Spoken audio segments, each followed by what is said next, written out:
You can't be a farmer and not meditate. You can't spend your day out in a field weeding and not be reflective, not ask those fundamental questions. Why in heaven's name am I doing what I'm doing? So for me, I'm totally loyal to the path that I've been on. So there were always two things happening for me. From that moment where that inner voice suggested I could understand nature and I could understand people. I've always been on that path of understanding the nature through the agriculture, but I've always been on the path of developing Alan as a human being. And those two kind of mirror each other. So essentially, there's a concept that we all live within, which is known as the repair of the world. And we were each incarnated to identify a particular weak link into the world in which we live. And our mission is to identify that and change it. Once you've kind of found your purpose, which would be to make that change, then you need to offer that in service to your community. If you can do that, you're well on your way to saying, I lived my life wholesomely, purposefully. And so that's what you've realized through your journey and through your discovery of your own purpose and your own sharing. Absolutely. And it's a continuum. It's going to happen until the day I die. I'll be learning more about my agriculture and I'll be learning more about Ellen.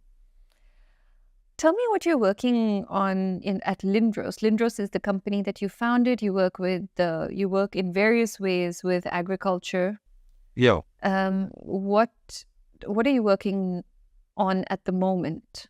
I ran away from South Africa in 1976. I was asked to please come and fight a war in Angola. And that didn't resonate with me. So I ran away for 12 years. And when I came back, I joined a Camp Hill village. So a Camp Hill village is a home for the mentally handicapped, those in need of special care, based on an anthroposophical thinking. And we had a biodynamic initiative there. And the farm laborers were the handicapped souls.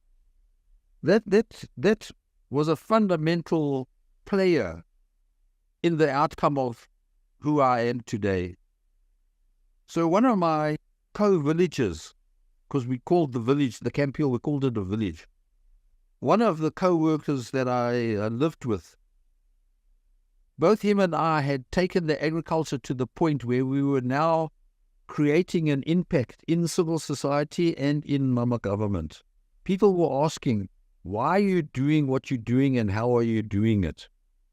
And when we left the village, we decided to start Lindros, Whole Earth Consultants, so that we could impart that what we had acquired as knowledge and skill onto others.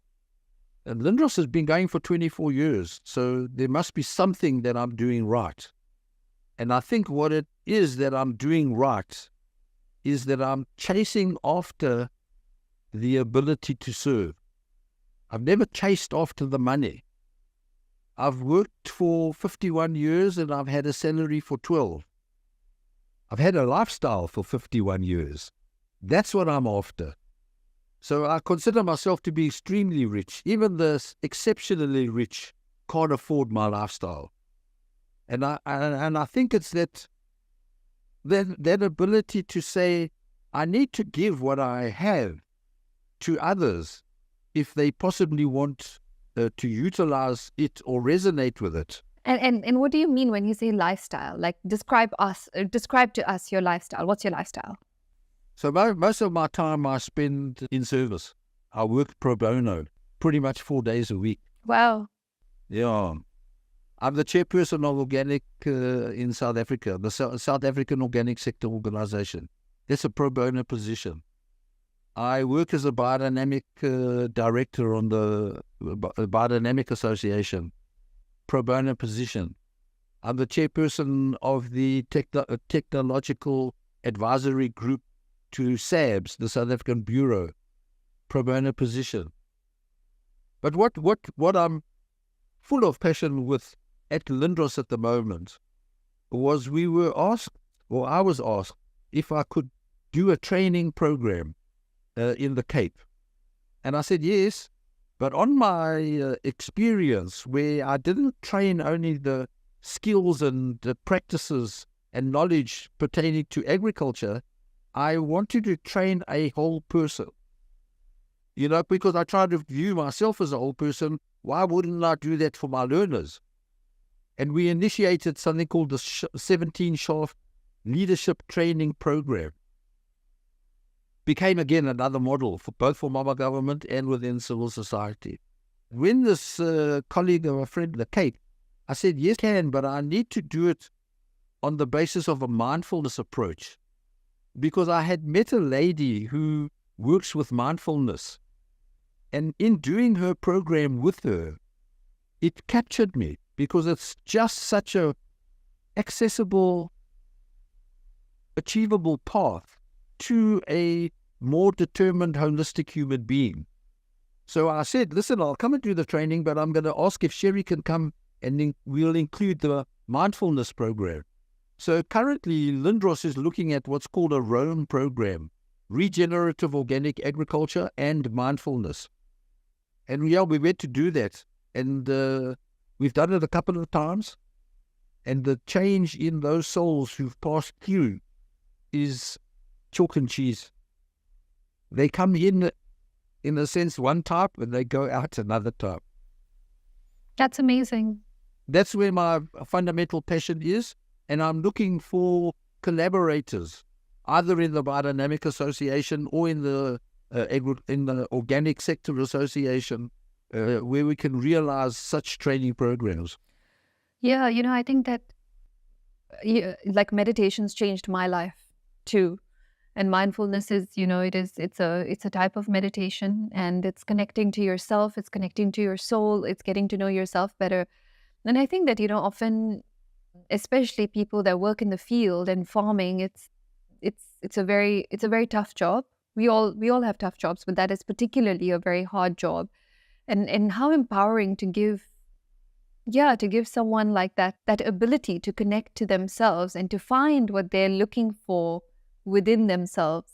So I want to like lose my anxiety, or I want to and sort of maybe I want to find happiness or whatever, and all of that is within us.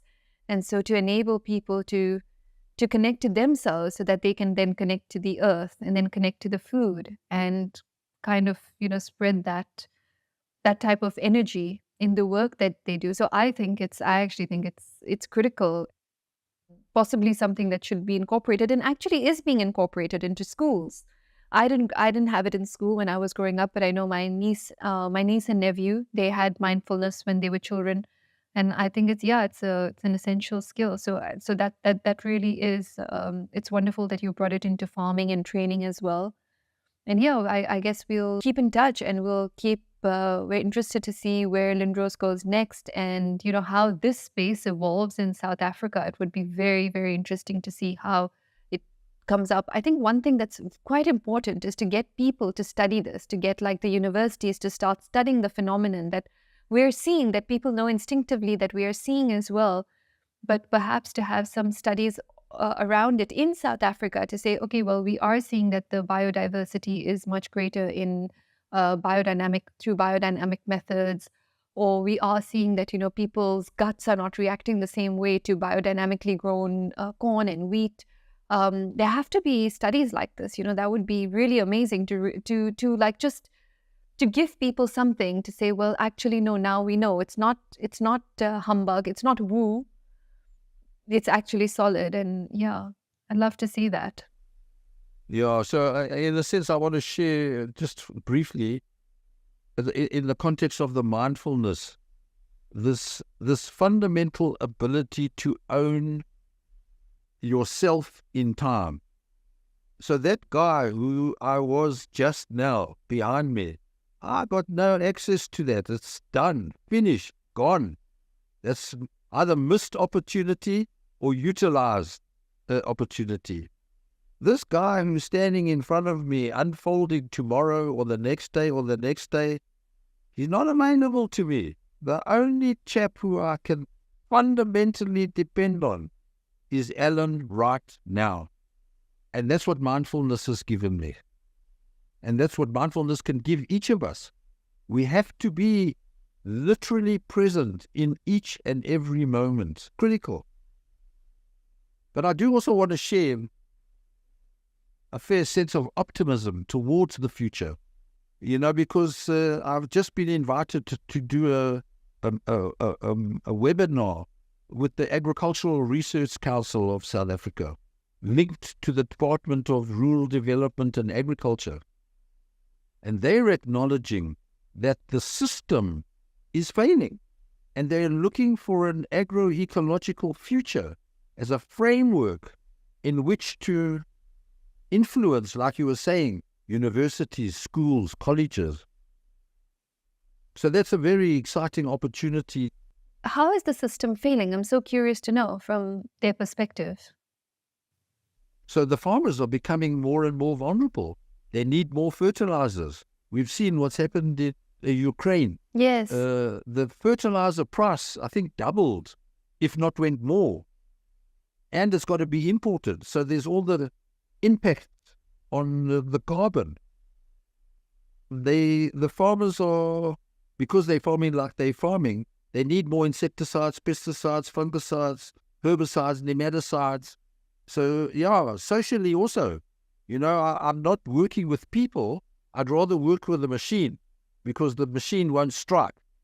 But I also lose my humanity when I'm only engaging with machines.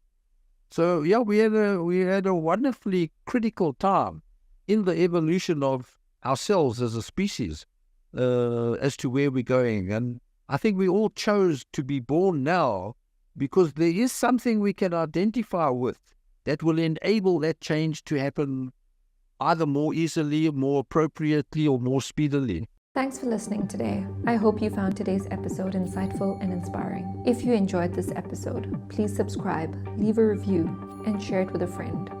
Subscribing helps a new podcast like ours immensely. And until next time, don't be a sheep, keep questioning, stay curious, and never stop exploring the extraordinary.